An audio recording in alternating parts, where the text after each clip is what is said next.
terrifying zombie virus spreads through Florida, and its infection rate is alarmingly fast, quickly sweeping across the entire United States. Infected individuals become bloodthirsty and violent. In an attempt to control the outbreak, the government deploys a large number of drones to patrol the area.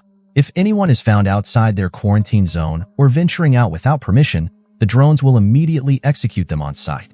However, during the quarantine, there are no food supplies, and some people risk going outside to search for food. A young couple, panic-stricken, runs up a mountain, with the sound of drones buzzing in the distance. Soon, the woman can no longer keep up, collapsing on the ground, coughing up blood. It's clear that she has been infected by the zombie virus. The man tries to pull her along, but the woman pushes him away, signaling for him to go on without her.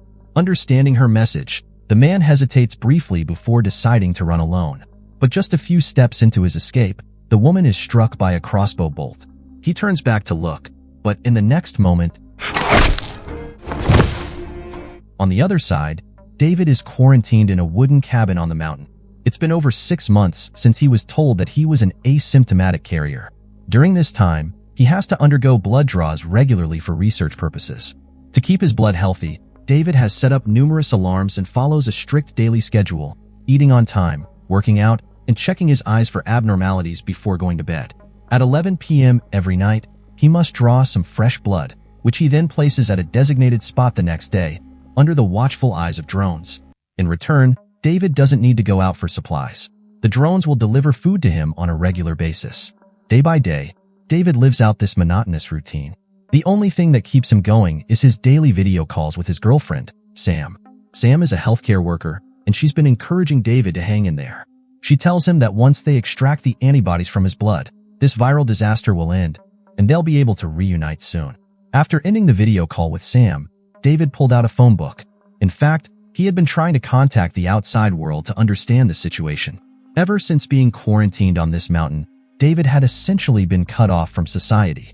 He had no idea whether the outside was safe, so he'd been randomly dialing numbers in the phone book, hoping for some kind of response, but no one ever answered.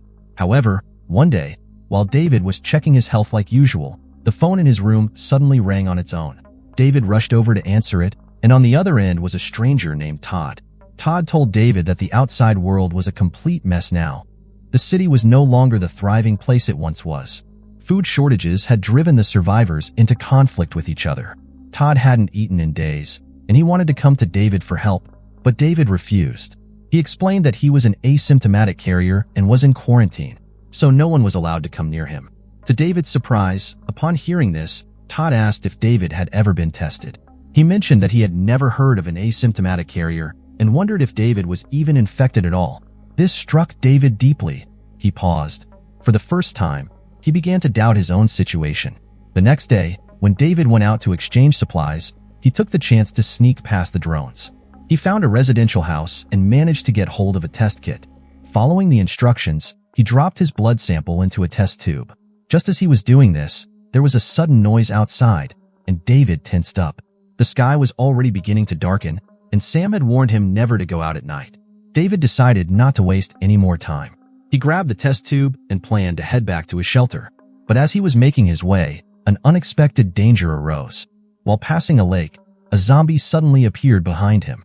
The creature gritted its teeth and charged at him.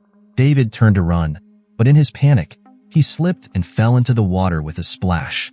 With the zombie closing in, ready to strike, a crossbow bolt suddenly shot through the air, taking the zombie down. David turned around and saw a figure in a hazmat suit. The person quickly drew a compound bow and fired another crossbow bolt, hitting the zombie in the head just as it was getting back on its feet. David was absolutely terrified. He didn't engage with the person in the hazmat suit, but instead grabbed whatever he could and ran straight home. Once back in his shelter, David remained on edge, fearing that the person in the hazmat suit might follow him. He spent the rest of the night in a state of anxiety, unsure of what to expect. The next day, everything seemed to return to normal. The drones were still monitoring him outside. His wife continued their daily video calls, and David stuck to his routine, working out and sticking to the strict schedule. But when evening came and David went to draw more blood, something caught his attention. He remembered the test tube in his backpack. To his surprise, the color of the blood sample had changed to blue, indicating that he wasn't infected after all. David stared at the result in shock and confusion. Then, it hit him. In a burst of anger, he grabbed an axe and smashed all his alarm clocks to pieces. David realized that it had all been a lie. He wasn't infected, but why had he been isolated? Why had he been forced to draw blood every day for months? That night, David decided to tell his girlfriend, Sam, everything, his suspicions and what had happened with the man in the hazmat suit. He demanded answers, asking her what was really going on.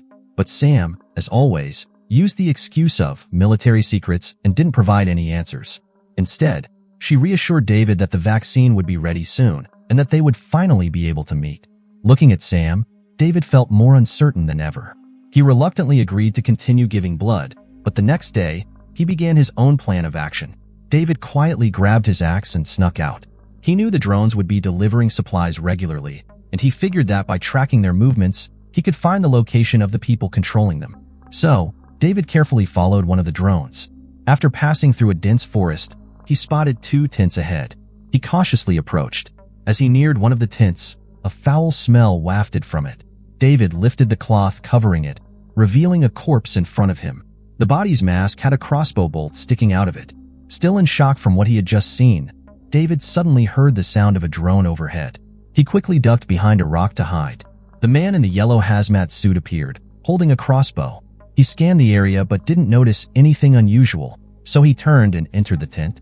David cautiously followed behind him. When David lifted the tent flap, he was stunned to see a woman injecting herself with blood from a blood bag. And to his shock, the woman was none other than his girlfriend, Sam. It seemed that she was terrified of the sunlight. The two of them then went back inside the cabin, where David confronted Sam. He demanded to know why she had been lying to him. Sam's response shocked him even more. She explained that there was no cure for the virus. The government had ordered the extermination of all infected individuals, and the chaos had led to the deaths of many innocent people as well. To protect David, Sam had claimed that he was infected, using the excuse of needing him for vaccine research to avoid the government's purge. However, the research required constant surveillance by the government, which is why drones had been monitoring him every day. David had almost believed Sam's explanation and felt deeply for the sacrifices she had made to protect him. But then, as Sam was speaking, she kept glancing at his injured arm. That's when David suddenly realized something wasn't right. He quickly used a blood collection needle to prick Sam's hand, and then locked her in a room. Dropping the blood into a test tube, the reaction was immediate. The red solution in the tube confirmed his worst fear. Sam had already been infected. To further confirm his suspicions, David went to Sam's tent. There, he found a computer with stored videos of Sam. As he watched, he discovered the shocking truth. Sam had been infected all along. However, through her research, she had found that human blood could suppress the virus's effects. The downside? The side effect was an extreme sensitivity to sunlight. Now it all made sense. David understood that the blood he had been providing was not for testing, but for Sam to consume. No wonder she had insisted on him exercising daily. She had been afraid that his blood supply would deteriorate and become useless. The computer also revealed a deeper, darker truth. Sam had made a deal with the government. All of this, including David's role, was part of their experiment. The government's interest wasn't in David's blood. They only wanted to know how long human blood could suppress the virus in Sam. In the tent, David suddenly realized that he hadn't given Sam blood today. Panic surged through him as he quickly opened the camera feed from his room. Sure enough, he saw Sam beginning to transform. David rushed back home, fully aware of how dangerous the situation had become. But his love for Sam had overridden his rational thinking. When he entered the house, he saw that the door had been smashed open and Sam was nowhere to be found. Frantically, he began searching the house, unaware that Sam had silently appeared behind him. Just as she lunged at him, the sound of an alarm clock going off saved David's life. For a brief moment, Sam regained some semblance of her former self, but it wasn't long before her bloodthirsty instincts took over again. She pounced on him, and in sheer terror, David dashed up the stairs. He ran to the window, throwing open the curtains. Sam, who was terrified of sunlight, immediately fled to a dark corner. David stood there, heartbroken, watching as his beloved wife transformed into a zombie. He desperately wanted to save her. He thought if he could just give her his blood, she might return to her normal self. David had figured it out on the way here.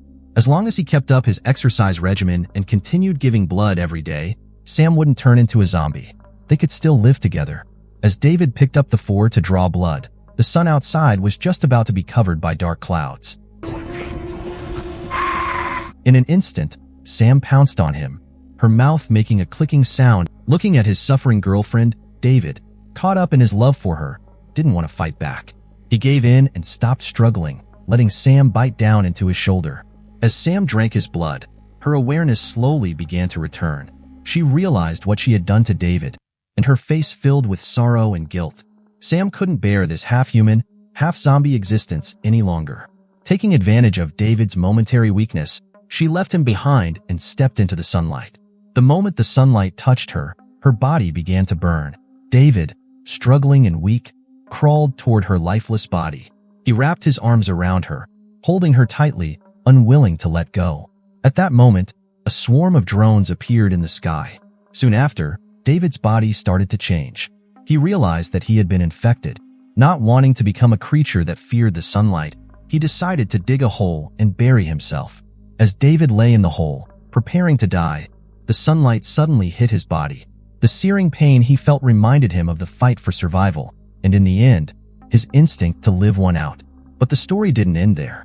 Soon, Todd, who had received David's message, arrived. Seeing the stockpile of food inside the house, Todd was grateful for David's help. Just then, an alarm went off, and Todd sat down in front of the computer. To his surprise, the person on the screen was David, except now, he had taken on the name Dr. Chambers and was now a healthcare worker. David, or rather Dr. Chambers, told Todd that he had found a cure. In order to develop a vaccine for the zombie virus, he needed Todd's blood as a symptom-free infected person. We can start working on a treatment for you right away.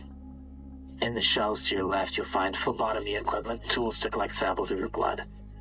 You're safe now.